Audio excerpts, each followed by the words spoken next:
Hola, pues bienvenidos sean nuevamente al podcast Controlando la Piscina. Este es nuestro segundo episodio y estoy muy feliz de que les haya gustado el primer episodio. Por ahí me surgieron unas preguntas por correo y unas llamadas. Entonces, pues qué bueno que les sirvió y que fue de relevancia para ustedes. El día de hoy vamos a hablar de un tema un poquito seco, que no es tan entretenido, pero lo vamos a intentar pues moverle por ahí para que suene entretenido y para que suene pues informativo más que nada, ¿verdad? Que es el objetivo de este podcast.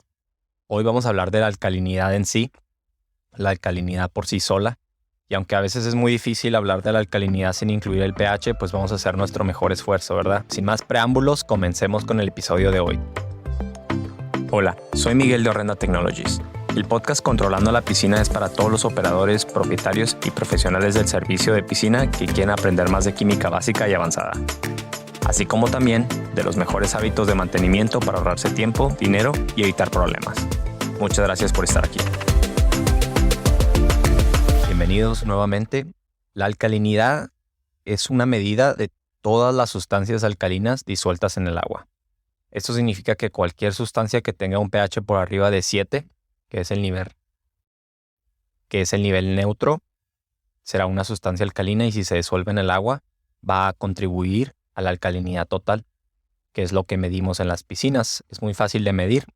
La mayoría de los piscineros o profesionales del servicio saben cómo medir la alcalinidad, pero muchas veces no saben exactamente cómo es que se incrementa, cómo es que se disminuye en el nivel en las piscinas. Entonces, la alcalinidad es una unidad de medida en partes por millón y nos dice todas las sustancias que se encuentran en el agua que van a tener una influencia o que van a tener esa capacidad de soporte. Entre más alta sea la alcalinidad, más difícil va a ser bajar el pH, porque hay más sustancias que van a actuar como neutralizadores. Estas sustancias en el agua, cuando se agrega el ácido, van a intentar contrarrestar o neutralizar ese ácido para así prevenir el cambio efectivo para abajo, para prevenir que el pH se pueda bajar efectivamente. Y es importante recalcar que la alcalinidad solo sirve, que el nivel de alcalinidad solo sirve para prevenir que el pH se baje. El pH se puede subir, se puede ir para arriba naturalmente y de hecho con las leyes de física, como lo hemos comentado en el pasado, el pH tiende a subir. Y en la industria se nos recomienda tener valores de alcalinidad entre 80 y 120 partes por millón, lo cual está bien. Y nosotros en Orrenda a veces tenemos problemas porque recomendamos una alcalinidad entre 50 o 60, pero esto va a depender de diferentes circunstancias, como el tipo de desinfectante que se está utilizando o el tipo de superficie o la rutina de mantenimiento, qué tan frecuente se está haciendo el mantenimiento a la piscina. Y tiene que saber que está bien tener una alcalinidad más baja, siempre y cuando ponga como su prioridad el equilibrio del ISL.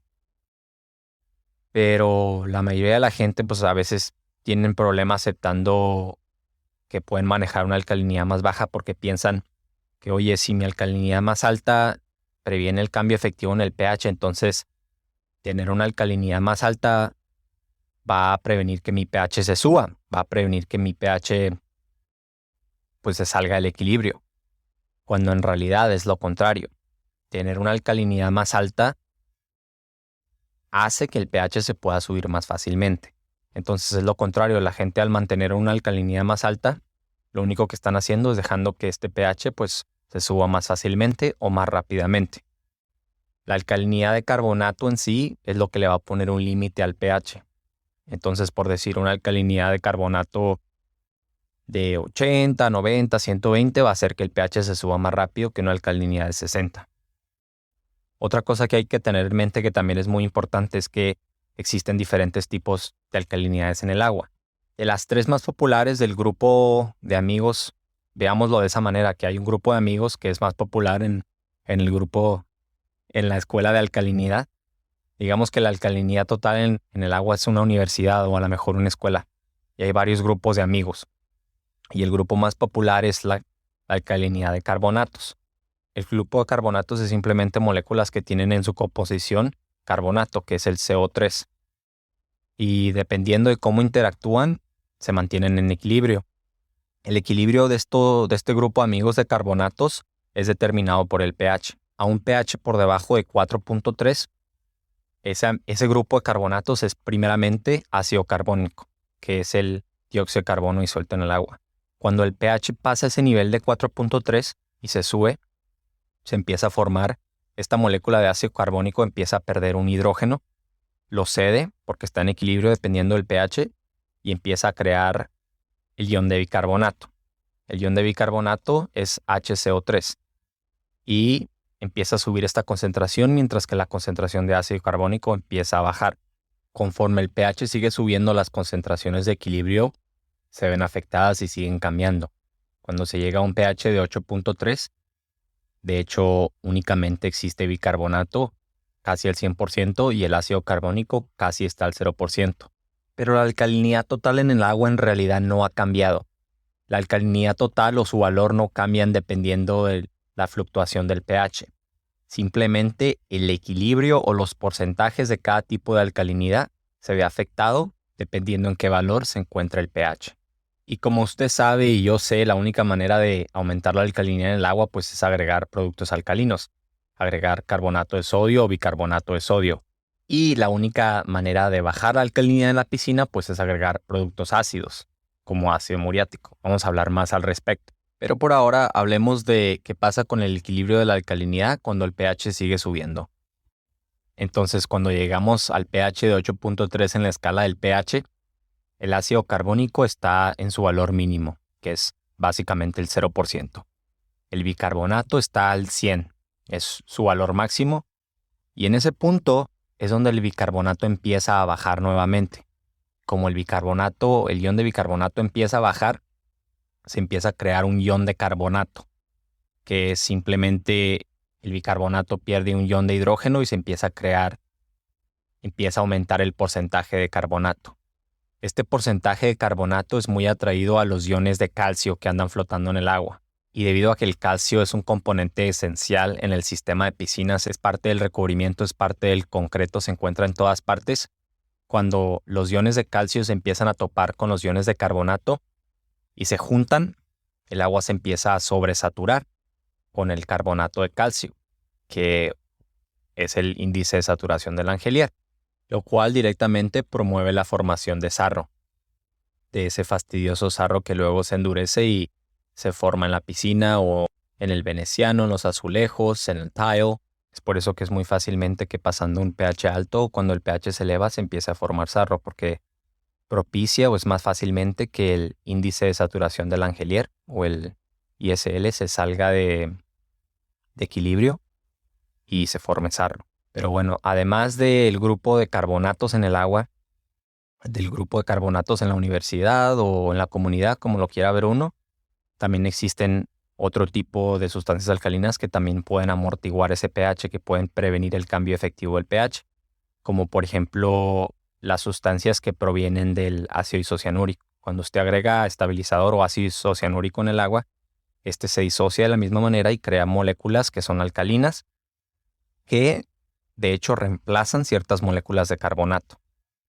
Y esto es dependiendo en el pH también, así como el grupo de carbonatos se mantenía en equilibrio y cedía o rechazaba iones de hidrógeno entre sí para transformarse de ácido carbónico a bicarbonato y luego de bicarbonato a carbonato. La única diferencia entre estos tres amigos es que ellos están cediendo o aceptando un ion de hidrógeno. Entonces lo mismo pasa con el ácido isocianúrico. Se forman sustancias alcalinas y se forma la alcalinidad de cianurato que depende del equilibrio en el pH. Y esta alcalinidad nos reemplaza ese carbonato, se lo roba por decirlo así, y es por eso que cuando tenemos la alcalinidad total, tenemos que restar un factor de nuestro valor de ácido isocianúrico. Entonces, el factor de conversión depende del nivel del pH. En el mundo de las piscinas, que el pH se mantiene entre 7.2 y 7.8, podemos hacer como un aproximado que es de 1/3, que el factor de conversión es 1/3. Por decir, si tenemos 100 partes por millón de alcalinidad total y tenemos 60 partes por millón de ácido isocianúrico, 1/3 de 60 pues es 20, y vamos a tenerle que restar ese factor a nuestra alcalinidad total. Se lo restamos y a partir de ahí pues vamos a tener en realidad 80 partes por millón de alcalinidad de carbonatos. La alcalinidad de carbonatos es en realidad la que nos contribuye al al equilibrio del agua, al factor de saturación de carbonato de calcio. Pero no se preocupe, si usa nuestra calculadora de dosificación y de equilibrio del ISL, nuestra aplicación toma esos factores de conversión en cuenta y hace las matemáticas para usted, sencillamente sin problemas.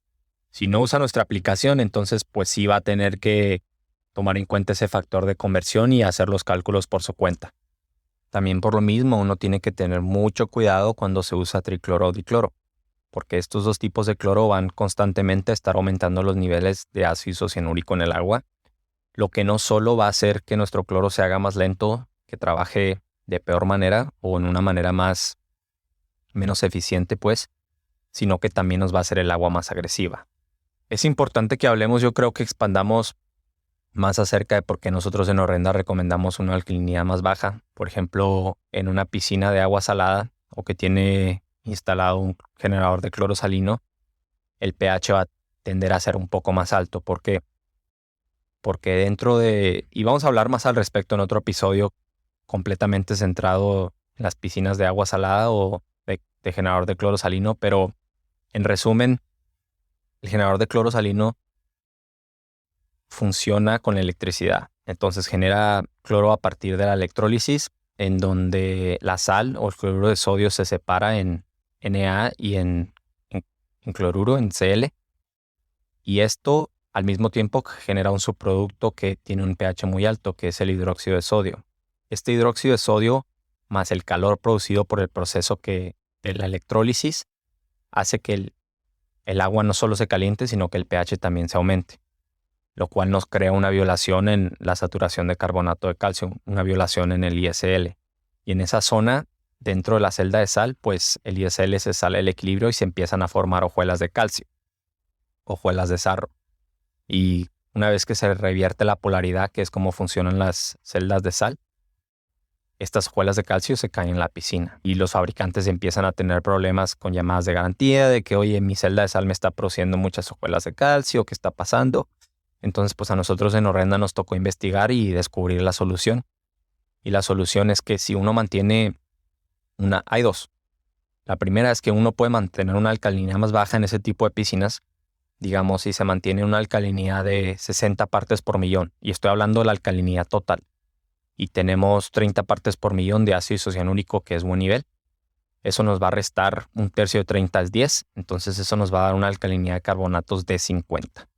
La alcalinidad de carbonatos de 50 va a tener un techo del pH, porque nos va a limitar el techo del pH porque hay menos dióxido de carbono disuelto en el agua, recuerde. Siendo el techo del pH menor, digamos, tenemos una tabla a la cual le podemos mandar si es necesario, pero en términos básicos, el pH se nos va a limitar a lo mejor alrededor de 7.9, 7.8. Al poner ese techo del pH, nosotros estamos poniendo un límite o estamos generando una manera de prevenir la formación de hojuelas de calcio dentro del generador de cloro salino. Porque si nosotros llegamos, digamos, cuando nos toca hacer mantenimiento y bajamos el pH, sabemos que naturalmente el pH va a subir para la próxima semana cuando me toque venir otra vez. Pero como yo le puse un límite al pH, el pH nunca en realidad va a llegar a ese nivel en donde empieza a generar las hojuelas de calcio. Y pues para la semana siguiente cuando regrese, lo único que voy a tener que hacer es bajar el pH nuevamente. Y se repite el ciclo. La otra también que se puede usar es, pues tenemos por una parte que la violación del ISL o la formación de hojuelas de calcio se producía por los altos pHs y las altas temperaturas. Entonces, si solucionamos el problema de alto pH, la otra opción que nos queda pues es la alta temperatura. Y la alta temperatura, pues ¿cómo se soluciona? Dándole tiempo a ese proceso de generación de cloro salino para que se enfríe. Y esto es muy fácil ahora que existen bombas de velocidad variable. Con bombas de una sola velocidad es un poco más complicado, pero se pueden agregar ahí timers o se pueden agregar ahí temporizadores para que funcione. Pero el truco está en que la bomba debe seguir corriendo en el momento en que se apague el generador de cloro salino. Entonces, digamos, usted apaga el generador de cloro salino y deja la bomba corriendo por 10 minutos para que exista la circulación, para que se pueda enfriar esa agua que está dentro del generador de cloro y así se previene la formación de sarro, ya que procuramos que se prevengan las altas temperaturas. Y yo creo que pues ya hemos cubrido todo, la mayor parte de la alcalinidad, cómo nos ayuda, cómo nos afecta también. Y hay un ejemplo en particular del cual me gustaría pues hablar al respecto. Y es que la piscina de Jared, el presidente de Orrenda, que también hace podcasts con Eric en inglés, por si les gusta también escuchar el podcast en inglés, también está disponible. Su piscina en Texas es como nuestra piscina piloto, es como nuestra piscina en la que hacemos experimentos, cuando sale una situación o cuando queremos hacer una investigación, es la piscina, la agarramos, ¿no? Pobre su familia porque pues ni se pueden meter, ahí estamos nosotros jugando a tratar diferentes químicos, diferentes productos, comprobando teorías, etcétera. Está muy divertido. Pero bueno, resulta que él su piscina la mantiene a 50, 40 de alcalinidad total. Y su calcio lo contrarresta, obviamente, lo tiene entre 500, 600 para, como les decía, es una balanza. Si uno lo tiene muy bajo una cosa, tiene que contrarrestar con el otro nivel. Y debido a que tiene su alcalinidad tan baja, raramente tiene que agregar ácido. Casi nunca tiene que agregar ácido porque el pH pues tiene un límite. Como la alcalinidad pues la tiene muy baja, el pH también, el límite de ese pH pues está bajo. Entonces su pH siempre se mantiene entre 7.5, 7.6, por lo cual para él está bien. ¿Y pues qué significa esto? Que él se la lleva relajado. Él no tiene que gastar una gran cantidad de productos químicos y por lo mismo no tiene que gastar una gran cantidad de dinero. Porque como su pH se mantiene estable, se mantiene en equilibrio, no sube drásticamente debido a que tiene una alcalinidad muy baja, pues tampoco tiene que gastar dinero en comprar ácido para estar bajando el pH. Y como no tiene que estar bajando el pH, al mismo tiempo no tiene que estar subiendo la alcalinidad después de un par de semanas o después de un par de meses. No gasta dinero en bajar el pH ni tampoco gasta dinero en después tener que subir la alcalinidad. Porque acuérdese que agregar el ácido también nos baja la alcalinidad. Y qué bueno, casi se me olvidaba hablar de este tema, casi se me olvidaba hablar de este asunto que también es muy importante. Anteriormente habíamos hablado de que el pH, el equilibrio del pH, yo creo que lo hemos dicho unas 10 veces. Pero bueno, una 11ª vez no está mal. Hemos dicho que el pH va a depender de la concentración de dióxido de carbono en el agua y de la ley de Henry. Y es por eso que el pH sube naturalmente por las leyes de la física. Y sabiendo esto, también uno puede usar eso a su favor. Sabemos que inyectar dióxido de carbono en el agua nos va a bajar el pH, que es como algunas piscinas comerciales pues deciden bajar el pH de una manera menos agresiva y de una manera más barata. De hecho, usar inyectores de dióxido de carbono es una solución más barata que estar comprando ácido muriático.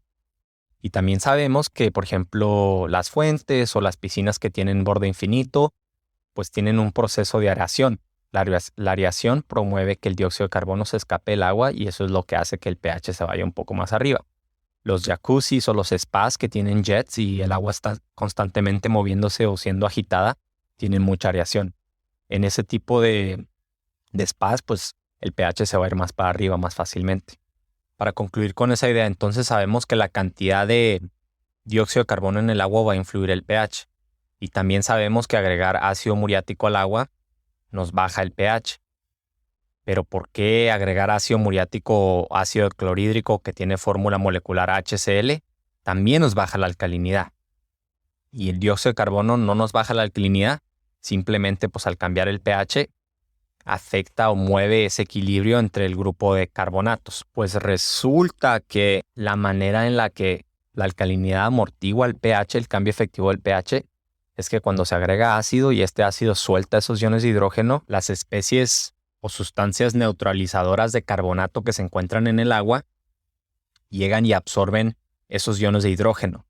Por decir, un ion de bicarbonato llega y absorbe ese ion de hidrógeno y se convierte en ácido carbónico, y es por eso que la alcalinidad pues se quema, se reduce, porque se están usando esas especies o esos ingredientes para ir poco a poco neutralizando el ácido. Si uno constantemente agregara ácido, todos los iones de bicarbonato de repente desaparecerían del agua y sería puro ácido carbónico, que esto sucede cuando se llega a un pH de 4.3.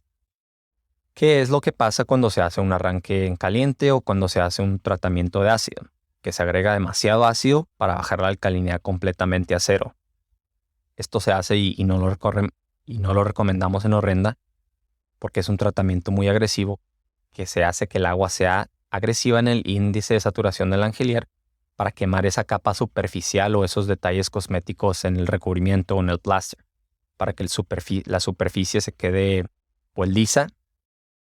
Lo malo con esto es que pues se quemó toda la alcalinidad y se quema una gran parte del material que luego se tenía que curar y que luego se tenía que solidificar pues por 30 días para poder tener una superficie pues que no sea tan porosa, para tener una superficie de calidad. Y vamos a hablar más al respecto cuando tengamos un episodio acerca de los arranques de piscina o startups muy pronto. Pero por ahora, pues todo lo que tienen que saber es que un arranque de ácido, un hot start, lo que hace es bajar completamente la alcalinidad para que no haya ningún tipo de neutralizador y completamente quemar las paredes o el material de las superficies para tener un acabado liso que se vea muy bonito. Y pues hay bastantes consecuencias al respecto, pero como ya les contaba, ese es tema de otro día. Pero para cerrar el episodio de hoy, pues me gustaría decir que usted no tiene que tener una piscina como la de Jared. Usted no tiene que tener una alcalinidad más baja si eso no le parece, o si a lo mejor usa otros tipos de cloro que son muy agresivos, que si está usando tricloro, pues eso constantemente le va a estar bajando el pH, entonces ahí recomendamos a lo mejor tener una alcalinidad más alta. Simplemente que usted sepa estos conceptos y que los sepa adaptar a lo que le funcione mejor. Deje de estarse peleando con su piscina. Todas las piscinas van a ser diferentes y ahora que sabe este tipo de conceptos o este tipo de químicos y cómo funcionan y para qué utilizan y la lógica detrás de cada tema, de cada asunto, usted puede desarrollar su propia estrategia que le va a funcionar. Simplemente tienen que tener como ese sentido de aceptar cambiar las cosas y aceptar intentar cosas diferentes, porque si no le ha funcionado en los últimos 5 años y la piscina le sigue dando problemas, pues ¿por qué no tratar algo diferente? Mi nombre es Miguel con Orrenda y si tienen cualquier pregunta o cualquier cuestión, no duden en preguntarme directamente, estamos a la orden y pues muchas gracias por escuchar otro de nuestros episodios. Hasta luego. Gracias por escuchar otro episodio más del podcast Controlando la Piscina. No se olvide de compartir, suscribirse o calificar este podcast o episodio. Visítenos en orrendatech.com para más información.